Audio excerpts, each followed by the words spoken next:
Et oui, bien sûr, bonjour Alix, bonjour Marco, madame, monsieur, bonjour, bienvenue dans cette édition. À Danané, le calme est revenu après un affrontement entre population et forces de défense et de sécurité. Bilan, un blessé, les manifestants ont saccagé tous les corridors de la ville. À l'origine, une bagarre entre un usager de mototaxi blessé par des soldats. F. Bouy. La ville de Danané a connu une perturbation du trafic ce samedi 5 janvier 2019 dans la matinée due à un mouvement d'humeur des conducteurs de taxis-motos.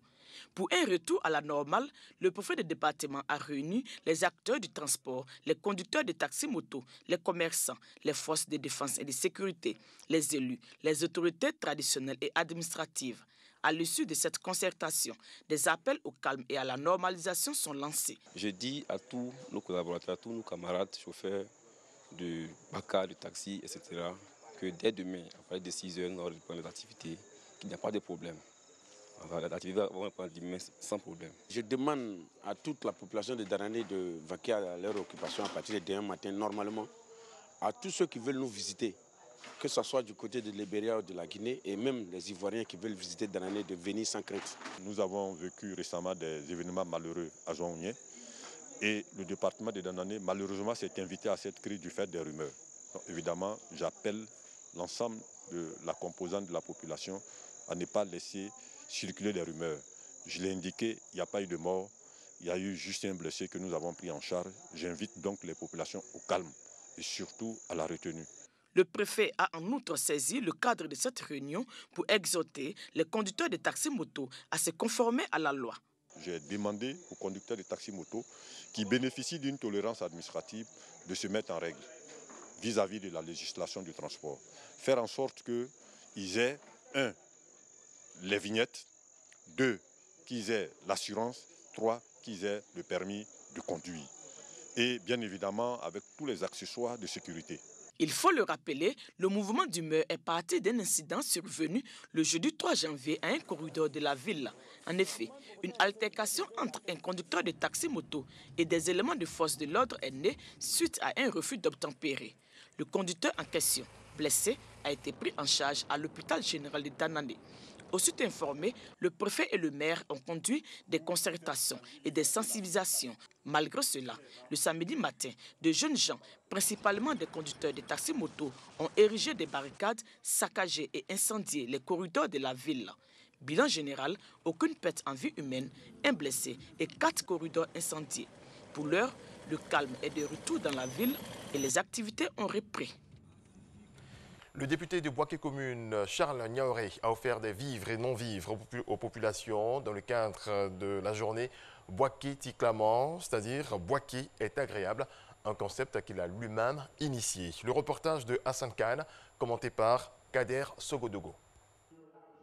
Des chaises, des ustensiles de cuisine et des gazinières à une vingtaine d'associations de femmes et des vivres au centre d'accueil catholique pour enfants et à la pouponnière de Boaké. Nous sommes à la 2e édition de Boaké Ticlaman. Boaké est agréable, un concept de portée sociale initié par le député de Boaké, Charles Niaoré. Il s'agit de contribuer au bien-être des populations. Nous serons toujours à la tâche, au nom du président Alassane Ouattara, au nom du chef de gouvernement Amadou Gon Coulibaly, nous serons toujours à la tâche pour leur apporter donc le minimum de bonheur dont ils ont besoin pour vivre mieux. Parrain de cette journée, le ministre des Transports, Amadou Koné, représenté pour la circonstance. C'est ce que le président nous demande, parce que nous autres, on a la chance d'avoir un peu plus que les autres. Notre rôle, c'est de redistribuer à la base et d'être là pour établir un certain nombre de choses. Un soulagement pour les bénéficiaires de cette journée de solidarité. À l'endroit des autres responsables et autorités de Boaké qui pourraient suivre les actions, les actes de l'honorable en venant nous rendre visite. Pas forcément pour peut-être des dons, mais juste une visite, c'est important pour nos enfants. Vraiment, nous étions très heureuses de recevoir ces dons. Charles Niaoré entend faire de Boaké Ticlaman une institution afin d'apporter sa contribution au bien-être des populations de la capitale de la région de Boaké. Sur la période 2019-2027, le programme de réduction d'émissions de gaz à effet de serre a pour objectif de réduire plus de 42 millions de tonnes de stock de carbone forestier. Pour y parvenir, des consultations régionales des parties prenantes se sont tenues à Abidjan, un axe de la stratégie nationale RED+, qui fait la promotion du concept agriculture zéro déforestation. Walter Amadou Ouattara. Le couvert forestier, estimé à 37% du territoire national en 1960, est passé en 2010 à moins de 14%. Relativement à cette réduction de la forêt, la Côte d'Ivoire s'est engagée à mettre en place une culture du cacao, zéro déforestation et retrouver un couvert forestier de 20% d'ici 2030. Un engagement inscrit par le pays en lettres d'or dans le mécanisme international RED+ en 2011, afin de contribuer à la lutte mondiale contre les changements climatiques. Le PRÉ, programme de réduction des émissions du gaz à effet de serre, centré sur le parc national de Taï, reflète cette volonté politique du gouvernement. Chaque action de déforestation ou de dégradation de forêt engendre des émissions de gaz à effet de serre. Notre objectif, c'est que plus de 90% des réductions actuelles soient stoppées. Ça justifie que nous organisons cet atelier pour que l'ensemble des parties prenantes se prononcent sur ce document de réduction des émissions qui doit être soumis d'ici 2 jours à la Banque mondiale. Entre financement des projets de reboisement et encouragement pour une économie verte se trouvent des initiatives louables. La Fondation pour les parcs et réserves de Côte d'Ivoire est un mécanisme financier. C'est un fonds fiduciaire. Après un démarrage de 400 millions de francs CFA que nous mettions à la disposition du parc national depuis 2014, nous sommes passés à un montant de 590 millions par an. Ce sont des fonds que nous mettons à disposition de manière pérenne. Green Invest Africa est une société de conseil en finances climatiques et finances bas carbone. Nous pourrions par exemple intervenir en ce qui concerne les paiements pour services environnementaux. La proposition qui a été donc faite, c'est soit 1 euro, c'est-à-dire 655,56 francs pour les arbres plantés. Notre cible, c'est donc les petits producteurs. Ces consultations régionales des parties prenantes à Abidjan sont coordonnées par RED+ Côte d'Ivoire. On termine en culture avec l'écrivain malien Toumani Sidibé qui a organisé une cérémonie de dédicace de son livre intitulé « Sevrage ». Ce titre pour exprimer sa douleur suite au décès d'un chercheur malien qui avait entrepris des recherches sur le vaccin contre le paludisme. Christ Diomandé, Aboussanogo. 107 pages pour plonger le lecteur dans l'œuvre Le Sévrage de l'écrivain malien Toumani Sidibé. Dans cet ouvrage, l'auteur écrit de prose pour exprimer la disparition de son ami, qui a marqué le peuple malien par ses recherches sur le vaccin contre le paludisme.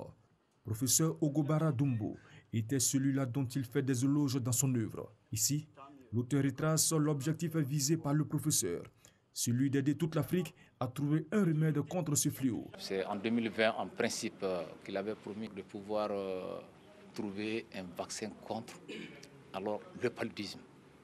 Le paludisme qui est un fléau mondial, c'est un sevrage, c'est-à-dire la séparation d'un être sur lequel nous comptions beaucoup, sur lequel l'Afrique aurait pu compter par rapport à ses valeurs intellectuelles, à ses valeurs intrinsèques. Dans cette douleur profonde, comme tous les Maliens, par son chant dédié à Ogobara, il s'emploie à préparer la communauté scientifique à supporter le sevrage. Pour lui, Ogobara va manquer à l'Afrique. Ogobara Dumbo était l'espoir. C'était l'espoir. Subitement, ça n'est allé. Sévrant tous ces milliards d'êtres humains de cet espoir, on leur coupe cet espoir d'arriver au bout de ces travaux, d'avoir le vaccin et d'être vraiment à l'abri du paludisme.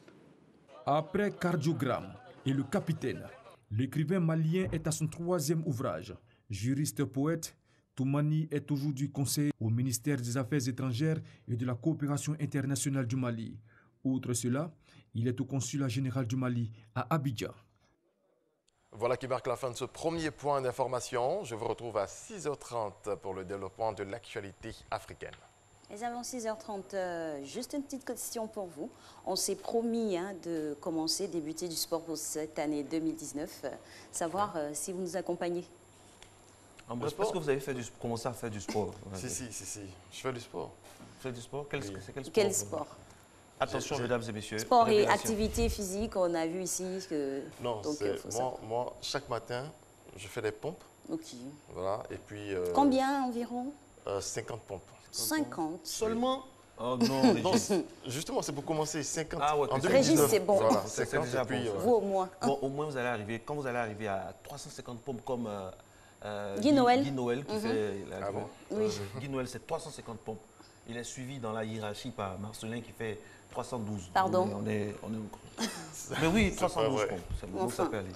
C'est déjà ça. Il faut dire la vérité. Merci. Hein. Oui, on dit toujours la vérité.